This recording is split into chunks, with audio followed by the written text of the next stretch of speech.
Thank you all for joining us for our conversation with author Joelle Kidd, whose book JESUSLAND has absolutely blown my mind. So happy to have you all here. I'm Emily Ottenrees, owner of A Seat at the Table Books.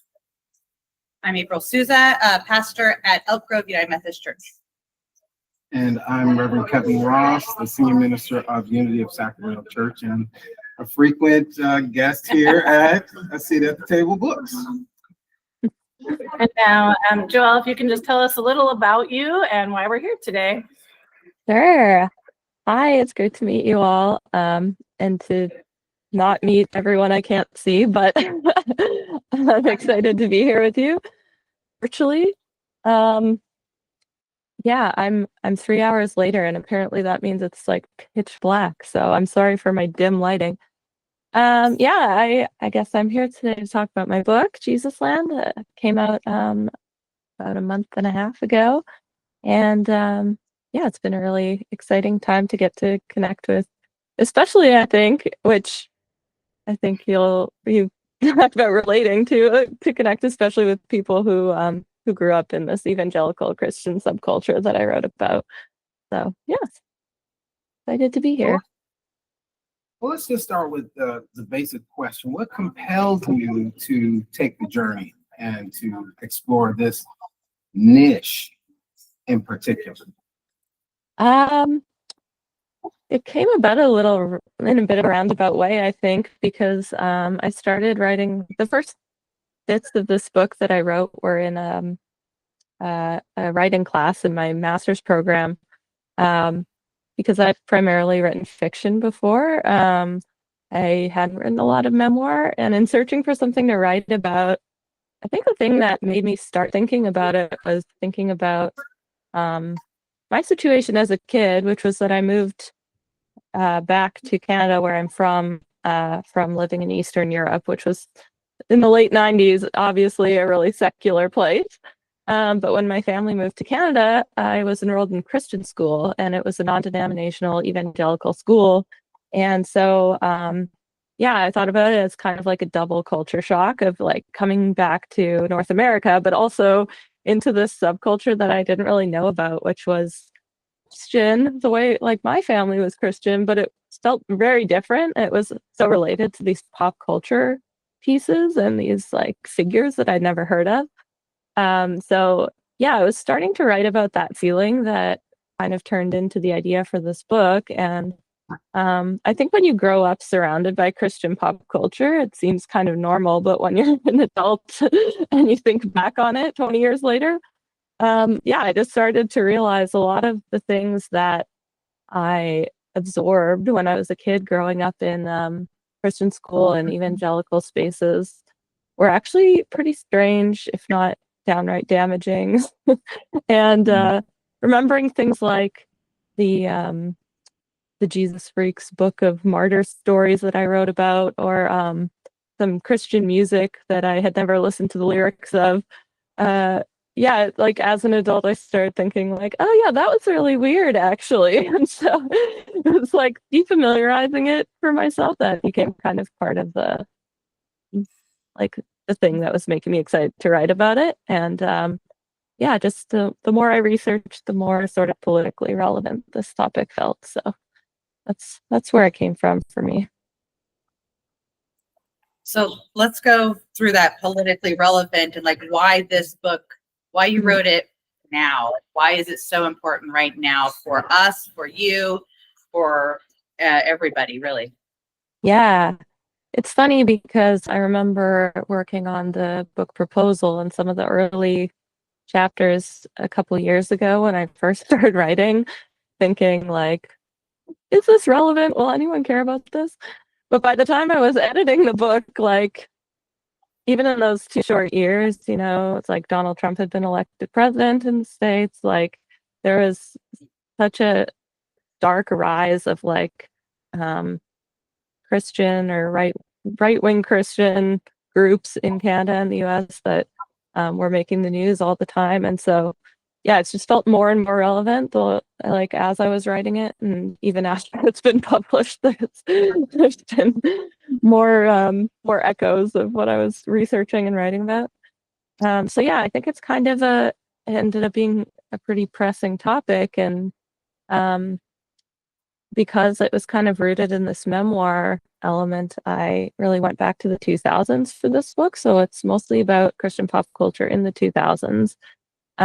But when I started researching, I think that that amount of time gives like a good amount of hindsight to sort of realize what these products were and what the political projects of these pop culture pieces were. And so looking at it, 2 decades later, I think you can really see the dots connecting, and some of the, say, like messaging about gender or about race, like now has become really intensified and kind of, I don't know, to me a lot of this has moved from sort of subtle, maybe not that subtle, but a little bit subtle dog whistling into pretty outright hostility in the way that certain like right-wing evangelical groups speak about these things. So yeah, it's really interesting to kind of like find some of the, if not the beginnings, then like the inflection points of these things.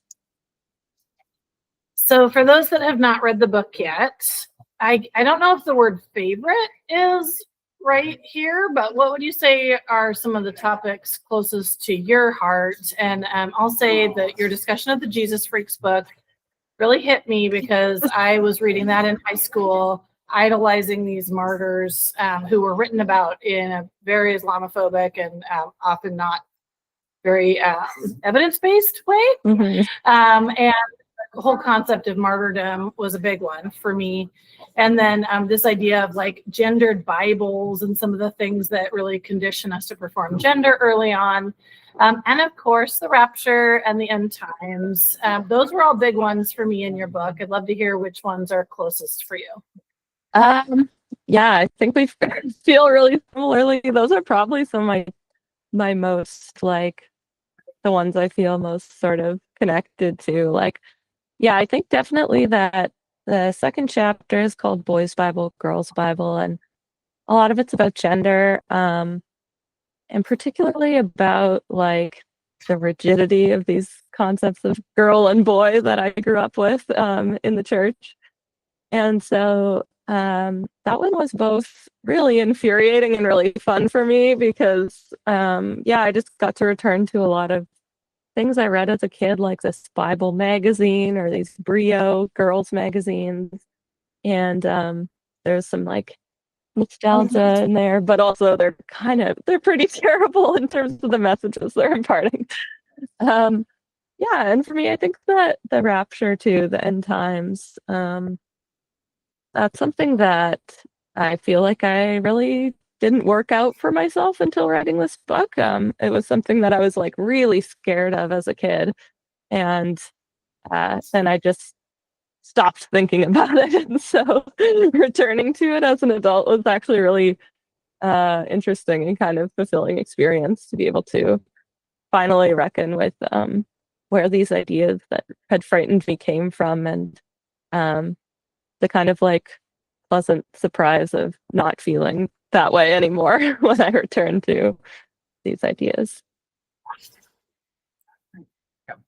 So I'm curious. Well, first I should just say I grew up in a very Protestant, progressive mainline church, United Methodist Church.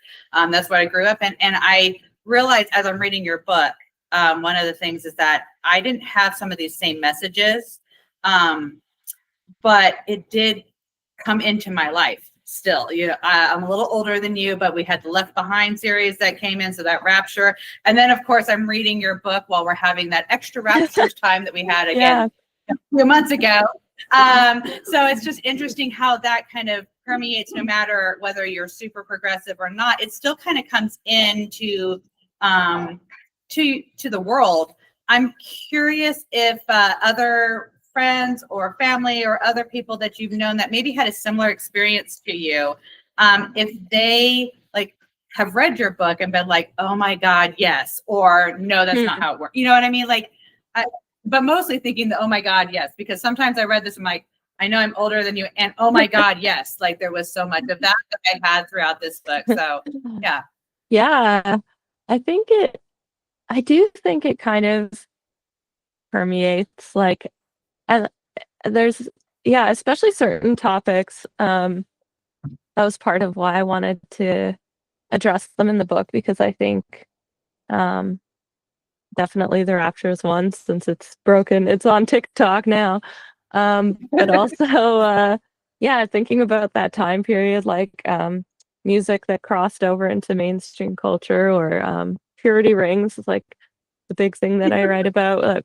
Even the Disney Channel stars are wearing them. Even the pop stars of the day were claiming to be abstinent. So I do feel like a lot of friends my age, even who grew up in totally secular households, connect with some of it, which is really cool to see. Um, there's also, of course, like, Christianity has no monopoly on terrible gender roles and things like that. So I do think there's, yeah, people have a lot of people, no matter what their background, have expressed some kind of solidarity with that with me. But yeah, in general, I think a lot of people don't necessarily realize that there is like a Christian pop culture. But yeah, the process of writing this book has really made me see how codified it is that, I, for the chapter on purity culture, for instance, solicited like some responses and survey answers and stuff from people that I knew, friends of friends, like just kind of my network. And so even people who, like, my friend who grew up in the Netherlands and my friend who grew up in the southern US, like, had the same experience. They watched the same movies, they heard the same metaphors at church about why they shouldn't have sex before marriage. And so it really is this kind of monolithic thing. So it's been really interesting to like hear such a wide variety of people all over the place responding and saying that they recognize with this. Okay, so many questions are surfacing. You seem so very happy today. I mean, in your countenance, your way of showing up, you seem very happy. I'm curious though, how was it for you living in this evangelical pop culture? What was your interior like at that time? And perhaps how do you see yourself today in releasing this memoir? I mean, and how does it position you? What is your situatedness today as you are on the other side of having written this? Ooh, big question. Yeah, I think when I look back, I mean, I think I realized this even more starkly in the process of writing this, but I think, yeah, it just, in the time I spent really immersed in evangelical Christianity, I think I just felt really sort of anxious and ashamed and like unsettled in myself growing up.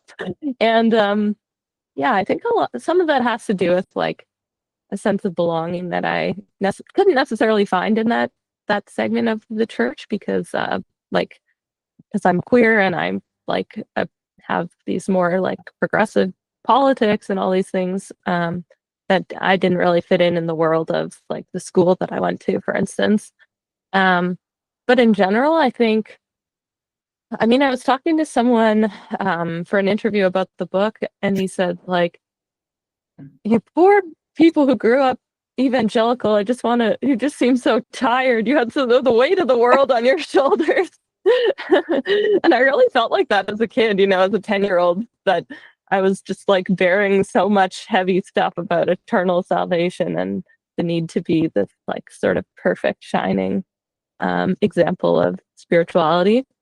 But looking back now, I think, I was 10. I didn't need to be worrying about most of this stuff.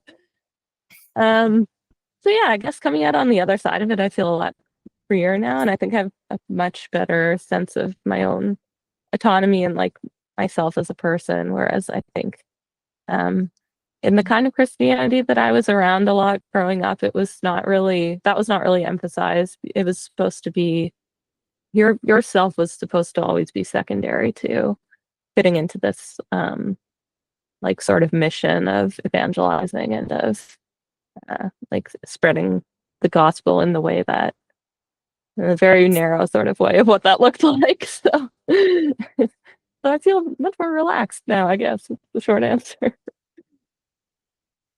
So I wanted to kind of circle back, I guess, or circle forward, whatever you want to say, to that's the martyrdom kind of part of what you were talking about. And I was really like, what is it, page 159, when you're talking about Columbine and, you know, just kind of how Christian evangelism has really put in violence as like this way that, like, you know, that violence is okay, really. And then, of course, once again, I'm reading this during the time when Charlie Kirk was, you know, killed. And so that has continued even on today. And, you know, there's, you know, Columbine was what, 99, something like that. I can't remember off the top of my head. But, you know, that's so many years. And yet there's still like this martyrdom that's continuing on. And I guess, I mean, you didn't know that that was going to happen right after your book came out. Same with the rapture stuff. But what are your thoughts about all this that you experienced as a kid and still seeing it continue on today? Maybe even a little bit more so than back then. Yeah, it really, yeah, I've been thinking about that chapter a lot lately because of that shooting. And I just feel like, I guess the thing I was trying to grapple with most in that chapter is what I see as this really paradoxical thing of a Christianity that wants to like rule the world, like subdue everything else, and kind of be like master over every other, like kind of eliminate every other religion and belief system, and create this sort of like Christian nation, this, you know, it's Christian nationalism. But at the same time, it's always framed as a persecuted minority. And so how can both of those things be true? I think that's, to me, that's what is kind of at the root of this, maybe obsession's a little strong of a word, but I don't know, maybe it is an obsession with martyrdom, because like, as there's a researcher I quote in the book who makes the point that if you can cast your enemy as if yourself as a martyr and your enemy as persecuting you, then there's no need to reconcile with them. There's no way to come to the table together and like work anything out. You only have the like righteous, the vindicated like destruction of like taking them down in retaliation. So yeah, I think that's kind of what's at the root of that need to be martyred.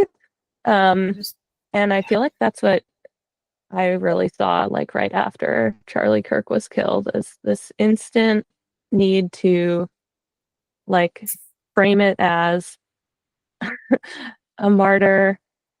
I mean, you could see it in the way that without knowing anything about the shooter, that right-wing Christian groups kept assigning different identities to the shooter. And yeah, I think that's just a really hard place to meet anybody at, because they're not really willing to come to the table in any sort of way. So I don't know, it's disheartening to see that it's still there, and maybe even stronger than when I was you know, in the post 9/11 landscape. But I think it's also kind of telling in terms of it's, I guess to me, it's like a sign that this is not a position that's worth debating or like arguing with. It's coming out of that place of fear or hatred, or, you know, it's sort of beyond like reasonable discussion. So yeah, that's kind of where I landed with it, but it's hard to see it perpetuating. Thank you. Wanted to ask, if you had to take it out of that framing, that binary framing of persecutor, martyr, and you had to imagine new language, Mm. what what has your research informed you might be new language for framing these persons and parties that are often polarized and popularized to be opposites and enemies? Yeah. So that's part.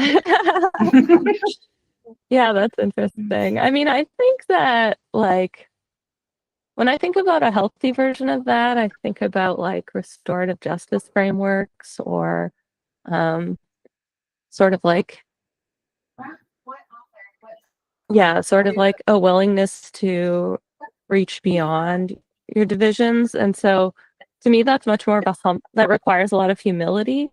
And to me, that seems like the more Christian approach. Like, I think that when you look at the Bible, at, you know, Jesus being killed, it wasn't framed in this sort of persecutor martyr way so much as a sacrifice. And I don't think that idea of sacrifice is really translated into the modern conception of the martyr, at least not in a way that's really like, that's not vindictive. Okay, all right, we're getting there.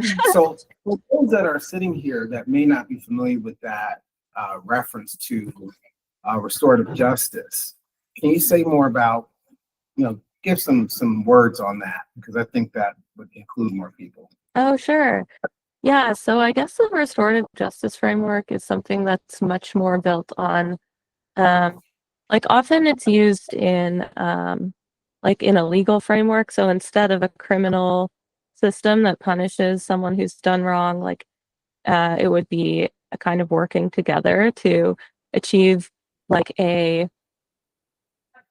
beyond a compromise, but a sort of like understanding of one another.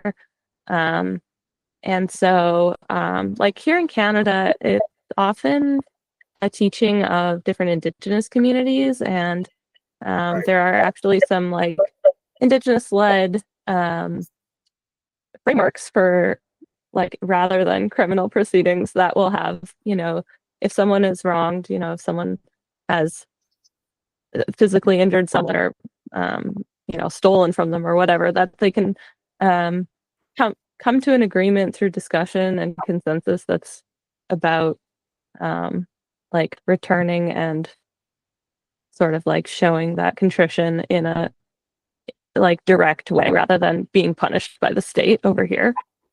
So yeah, that's sort of how I understand it, and I think it works similarly interpersonally, where we can not outsource our justice to punishment, but work together to find some kind of common ground. Mhm. So, and this is the same type of framing that was utilized in South Africa, the Truth and Reconciliation Commission, and Finding a Way. So Mhm. I'm curious, do you think that there would be in the communities that you emerge from an openness among any of your former comrades? Because I'm imagining you had some friends who would be open to exploring a restorative kind of conversation in light of the times. Yeah, I wonder. I feel like, I mean, I feel like I've seen a lot more people my age, like moving away from these really rigid, um, evangelical denominations and towards more like contemplative traditions and different spiritualities, different like segments of Christianity, even. Um, and I don't know, in my experience or like in my age group, I think I saw a lot of that happening in 2016 when I think Trump really kind of like forced some people to confront some of the like racism and homophobia and sexism that like I'm identifying in the book, but were maybe a little more under the surface in a lot of Christian denominations. So I don't know, thinking about that gives me some hope for this kind of change, because I think people are seeking out like different ways of understanding religion, or even just returning to, I mean, as you mentioned, like mainline, like Protestant traditions that don't have the same kind of like really stark right-wing politics necessarily baked into them the same way some of these like pop culture pieces do. So yeah, I don't know. I do think there's like hope for that, and I would like to see it. I will share an observation for myself, which is, so I grew up going to a Christian K-12. I got my undergrad degree in theology.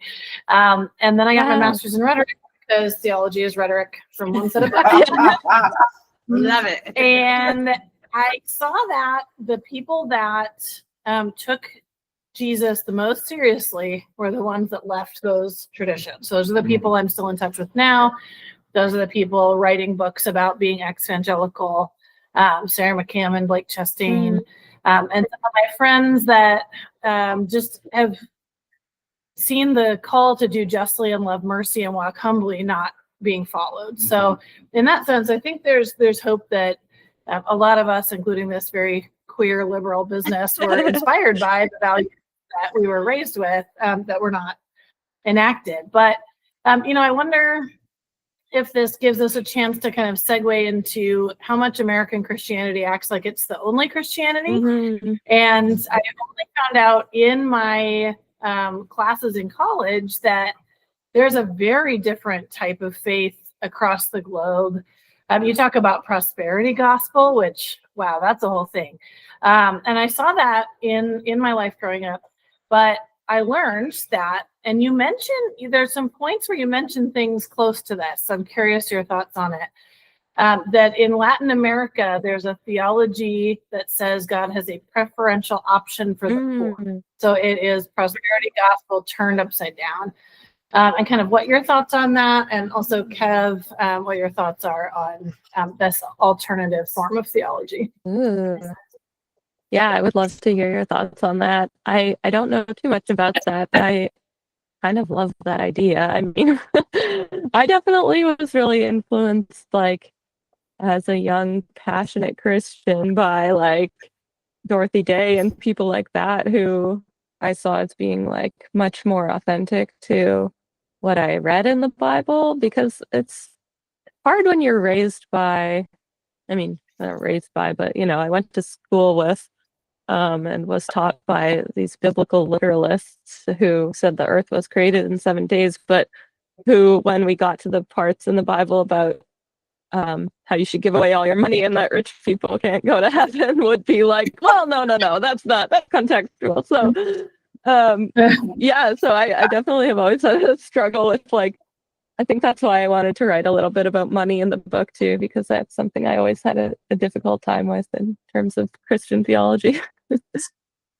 No, I thought it was really good, because the Bible does talk a lot about money. It talks a lot about stewardship and how to utilize money in good ways. I happen to be from one of those alternative spiritual traditions. I grew up asking my mother the question, but Mom, would it be all right if one day I, as a young man, can be a minister? And she was like, we need to get you out some more, because the clergy in my tradition were all women predominantly. So it was not something, so I'm coming from a tradition that's very different. And the tradition, you didn't get to it in the book, you didn't, but you talked about the prosperity gospel from the point of view of its, the way it's been hijacked as an extension of capitalism. Yeah. Okay. But when you put it in the context of the gospel, talking about being, and also the phrasing of it, the coining of this term prosperity gospel has some dangerous implications as well, because of how it's framed in the United States. But poverty in our rich and abundant universe has got to be a sin if Jesus spent his life identifying with those that were poor and trying to resolve the problems of the poor, the problems of the disenfranchised, the problem. So I think there's the gospel or the good news or the good story to a poor person is that you can live beyond this wretched state of poverty. So so the tradition that I came from, and certainly being an African American, hearing a teaching like that would be more salvific to me in this present reality, right? Than promising me pie in the sky when I die in sweet by and by, which, as we know, was a method of colonization, including the construction of a Bible or the producing of a Bible that gutted anything that was empowering, we call it the slave Bible, was empowering to somebody who looked like me and others who would be from.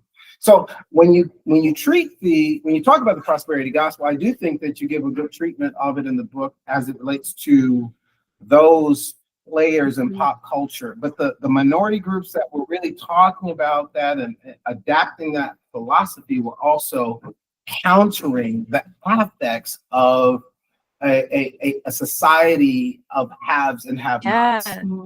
Okay, that's where no, that's really cool. It's such a powerful way of like sort of flipping that because, I think the existence of poverty, like you're saying, it's like it's wrong. It's a sin. It's like we should all have enough, and so, to twist it into, each individual should have anything they want beyond their wildest dreams is like taking it to an entirely different place, I think, which is where the preachers with their jets come in. But yeah, that's really good. Well, and to kind of continue this conversation on the prosperity gospel, and not just prosperity gospel, but even like the idea that if you just believe enough, if you just pray enough, if you just do this enough, then you will have enough money. Then your disability will be cured, because of course that's what it's also said in there. Right? That's what people have internalized. You just have to do it enough. And so if you are still poor, or if you are still disabled, or whatever that might be, it's because you haven't prayed enough, or you don't believe enough. You don't believe in the right way, so to speak. I don't have a question for that. I'm just adding more. She's on a roll. Yeah, let's be on a roll. Let's do it. There are justifications for that argument in scripture according to what you believe is what you perceive, but sometimes it's so reduced, and it is reductive, and it is not situational, relevant. So, you put two people from the same different backgrounds together and you say, well, if you believe, if you're already on third base, my daughter asked me for Christmas for a car. Well, she's on second and a half.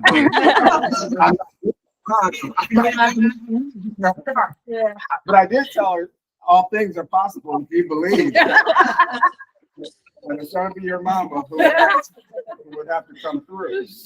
But I think that those kinds of statements need to be put in context.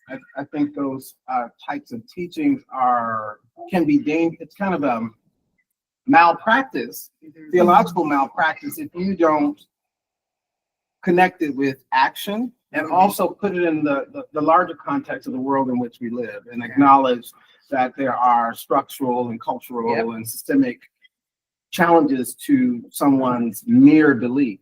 The other thing I think it promotes is a dangerous, rugged individualism. This kind of bootstrap theology that one size fits all and there's only way. So I do believe that there are a set of principles that can be found in the Bible that can be empowering for the transformation of somebody's life, and that happens in a particular world, in a particular place, with a particular set of identities, and those things have to be factored in as well when you're delivering that. All right. Well, let's jump to a different track here. Just because I've been thinking a lot about the modesty part Oh. of Mm. your book. And I have a very specific memory of being at a church camp wearing something I just thought was nice and having a Christian woman tell me she was convicted on my behalf Oh my. because it was like above my bra line, you know? But it was clear I had a body. And so just if you could share a little bit about your observations on modesty again for those that haven't read the book and how that, I think a lot of us know the broad strokes, but the ways that it causes people raised female to police ourselves to a really, really, really toxic level, I think can be hard to fathom if you haven't lived it. Yeah. Yeah, it's interesting because I was definitely taught that really strongly. So the idea is that that girls this is funny also as a side note, when I was reading all these 2000s era, Brio magazine and things like that, they always refer to girls and guys. There's no women and men even, but for some reason it's always guys and girls. But yeah, so when you're growing up as a girl, a Christian girl, it's so stressed that you must dress modestly, in the sense that I guess non-sexually, not provocative sexually, but of course those are shifting goalposts that are really hard to define. So yeah, there were always these rules, in school. We had to have our tank top straps had to be the width of 3 fingers. We had to have, our skirts couldn't go too much over the knee, an inch above the knee or whatever. It's like your entire body has to be measured in these strange ways. And of course, this causes, like you're saying, a lot of self-scrutiny and strange feelings about your own body and the lack of control that you feel you have over yourself. So writing the book, I even remembered all these. I was reading a Brio article about all the moves you should do in a changing room to make sure that your shirt won't ride up or fall down or whatever in the course of your day. And yeah, it just triggered this memory of always doing these different checks before I left the house for school to make sure I was dressed modestly enough. And that's not really something that I think about in my day-to-day life now. So yeah, it just really it's this sort of, it's kind of, it's that self-surveillance that obviously I did have, teachers watching and sending me to the office if my skirt was too short or telling me to, put on a cardigan or whatever. But more than that, it kind of instigates this self-scrutiny where you're always kind of making sure you're not doing anything wrong. And of course, what's really toxic about that is that it's so the outcomes that this whole thing is trying to prevent is lust, and in particular, lust from the male gaze, I guess. And so it really leads to a lot of victim blaming narratives. Of course, at the nth degree, it's sort of becomes this "what were you wearing" argument in terms of sexual harassment or even assault. But even just on a day-to-day level, it's the phrase we always heard was causing your brother to stumble.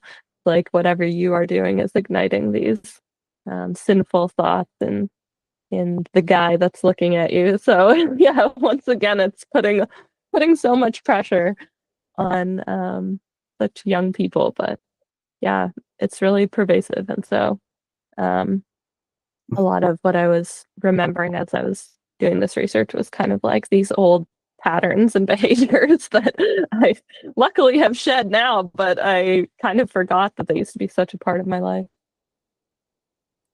So I kind of have two-parter. One of them is just noting that, that still is happening today.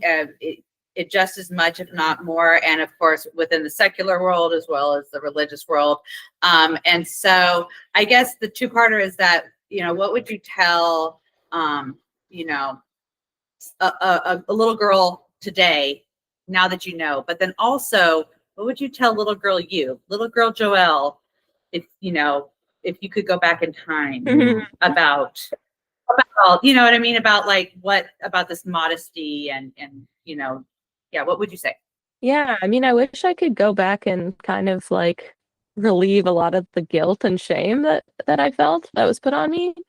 Um, but I think what I would tell, yeah, myself or someone else now is like you kind of what I was never taught was that you should and can think about how you feel and how you feel at home in your body and your own sense of self. And so um yeah, I guess even beyond like if it whether what you're wearing makes you feel good or comfortable, like what kind of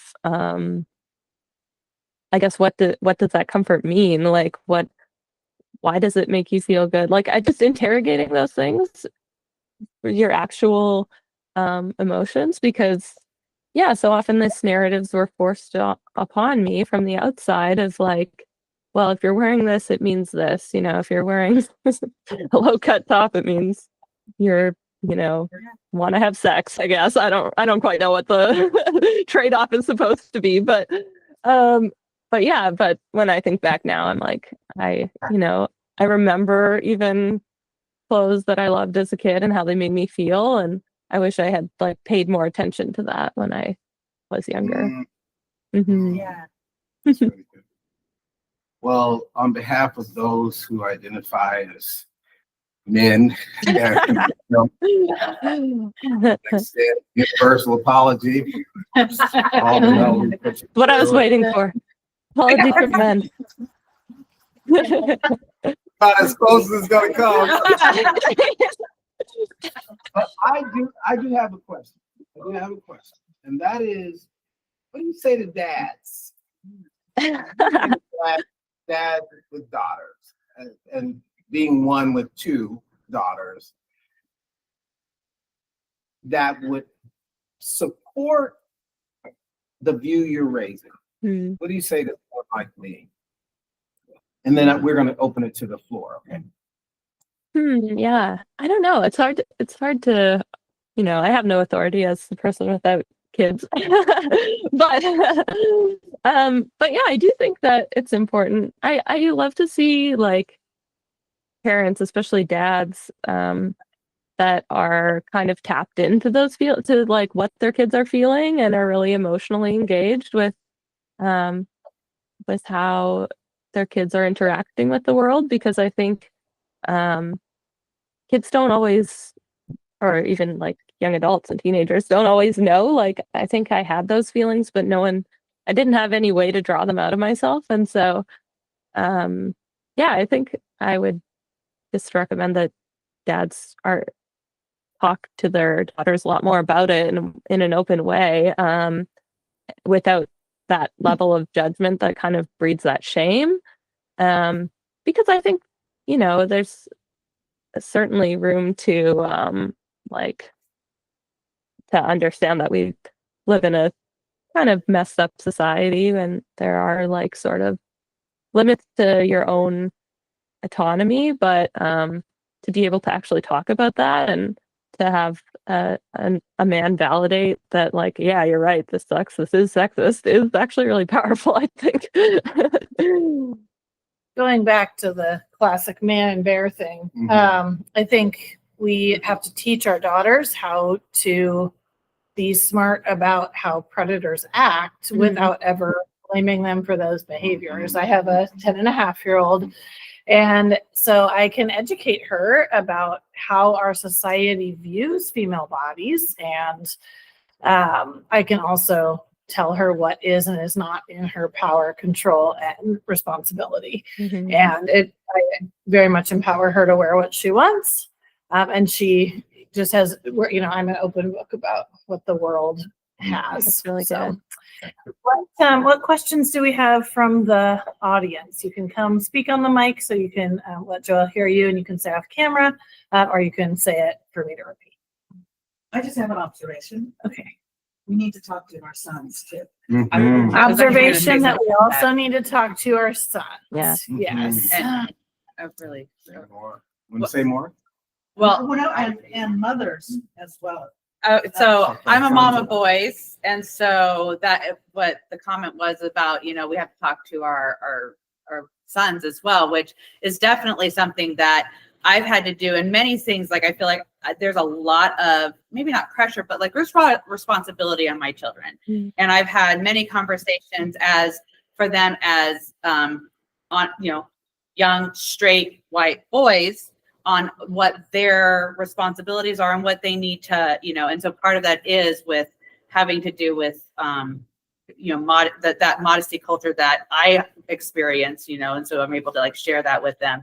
And I think that having their father do similar, you know, teachings, and then myself, it's definitely, you got to do both for sure. Yeah. Yeah.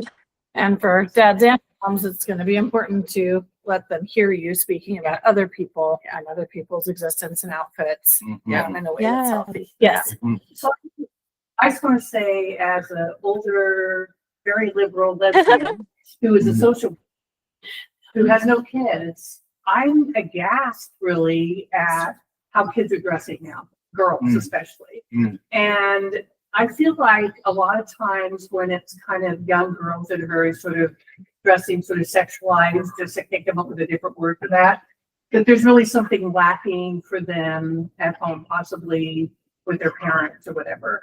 And having good, healthy role models to kind of help them, because it is a hard world right now. And it feels like everything in the media is so sexualized from when kids are like 10 or 11 already.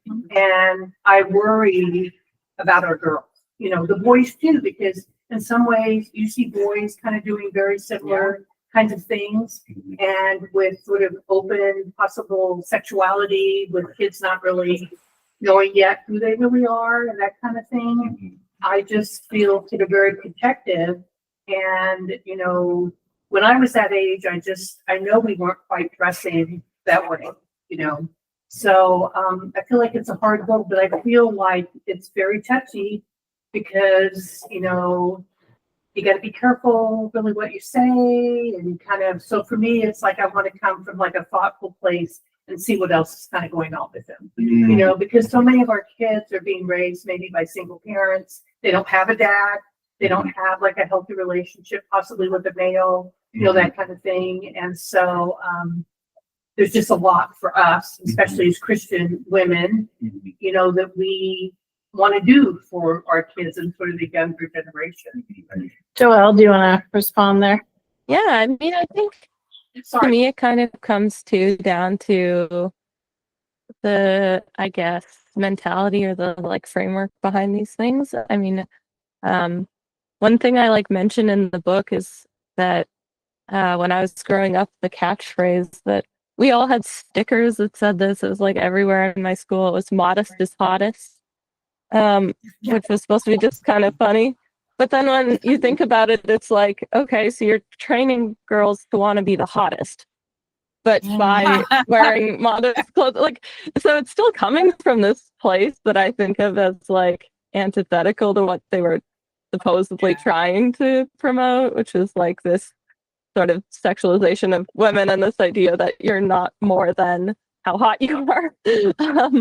So yeah, I don't know. I think there's like, it's kind of like looking at the outcomes and trying to figure out the like where it's coming from. But I do think that there are ways to just approach things with a lot more openness than the society that I was immersed in. And do we have any other questions on other topics as well? Yeah, Tracy. Can you hear me from here? I don't think, do you want to come and just? Well, I do have a question, but I want to chime in on the dressing thing. Because I have two boys, I have two girls, and my eldest daughter, I'm still traumatized by the wardrobe. And I will tell you, she had two parents in the home. She had a mother that dressed Liz. Vouch for me, Rebecca. So I encourage that, number one, something that looks sexual, That's relative. Yeah. Mm-hmm. And bodies are different, like Emily with her body, yada, yada, right? And my daughter has that too. So regardless of what she put on, I'd be like, oh God, but that's the uniform, but on her, because she was very curvy. So I think I agree with being open and having these great conversations with them. And number one, never to categorize. Yes. Don't put them in because we shut off everything. When we decided this is who they are, they must not have parents, they must not, because I was like, I take offense at that. Very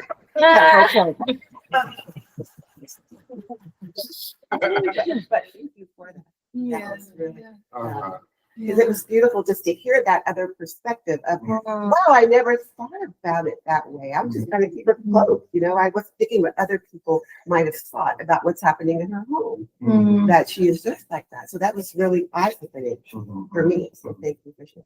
And I'm going to go cuss it out when I She's 38 now, and I happened to send me a picture the other day to post, and I was still like, can we not have the side boob? Can we that's just who she is. That's just who she is. And that's okay. That's her style. I think nothing. Yes. But my question is, we're not getting out of here to talk about this rapture. Because especially the one May 21st, 2011, and May 21st being my birthday. And I was raised in, I raised my children in the Unity movement. And so they knew nothing about a rapture. And my 9-year-old, I think that was the most publicized that they had. So there were billboards everywhere. And somehow, to this day, I don't know how we found out about it. And literally, my whole birthday, I was carrying a 9-year-old around and through the night because he was terrified that he would that I'd be raptured and he would not. And yes, so to this day, just because he still lives at 23, and to this day, he is triggered by that. And this is not a child who was raised in that space. So it's impacting everyone. And you might have been around his age, right? 2011. So I'm really curious as to what that impact was on you. And then most importantly, how do they reconcile when it doesn't happen?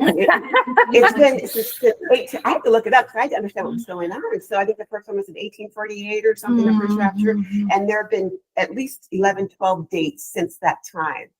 So, eventually, the data should say that ain't happening.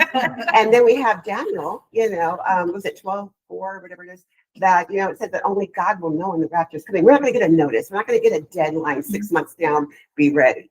So I'm just really curious, especially your experience. Thank you. Yeah, sorry, it was cutting out a little bit, but yeah, the rapture, it hasn't happened yet, unless we haven't noticed. But yeah, I think it's kind of I don't know, it's such a fascinating thing to me that it's that for centuries it's just sustained such like intrigue, like so many people have predicted the end of the world. And I don't know, I tend to think that sometimes it kind of aligns with a certain political instability or like a feeling that you don't know what's going on in the present tangible world, that kind of need to think about an escape or an end to what seems kind of confusing and overwhelming. But yeah, I don't know. It is a little mysterious to me, even just, I guess, like I grew up, I didn't even read the Left Behind books as a kid because I was scared of them, but I somehow absorbed all of the messages in them, which I just assumed were in the Bible. And there's really, it's all sort of theorized off of, I think, one verse, like in terms of the sort of depicted rapture of everyone disappearing instantly and their clothes are left behind or whatever,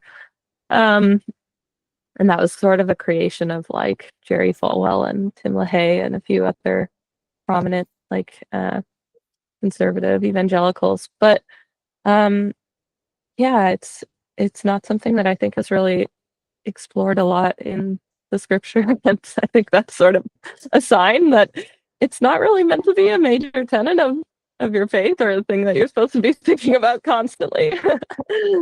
I would guess. So I think a part of what your book has done and is doing is pointing us into other ways of thinking about all of these things, about reframing how we understand religion, the Bible, its place, Christianity, and the way the various Christianities and ways of relating to these texts, and including, apocalyptic times. And can we think about an apocalypse that might be very productive, that doesn't have to be the, Steven Spielberg version of it, but perhaps the end of a kind of time of polarization, the end of a kind of time that has us be divided and has us being a certain type of human. So I think there are ways to utilize your book as a lens for reimagining, the times and the world that we're living in. That's really, thank you. That's really meaningful. Yes, yeah. When she's done. So final thoughts from you, and then we're gonna close. Well, thank you. It was really great to talk about this with two people who are so well versed. Usually I'm explaining Christianity to people in interviews, so it's like really nice to be able to talk to two theologically trained minds and hear more about what other possibilities there are. So thank you so much. And that's all for today. All of our studio audience, we love you. We hope you come to Sacramento sometime. Join us at the Yes. table. Would love to. Thank you so much.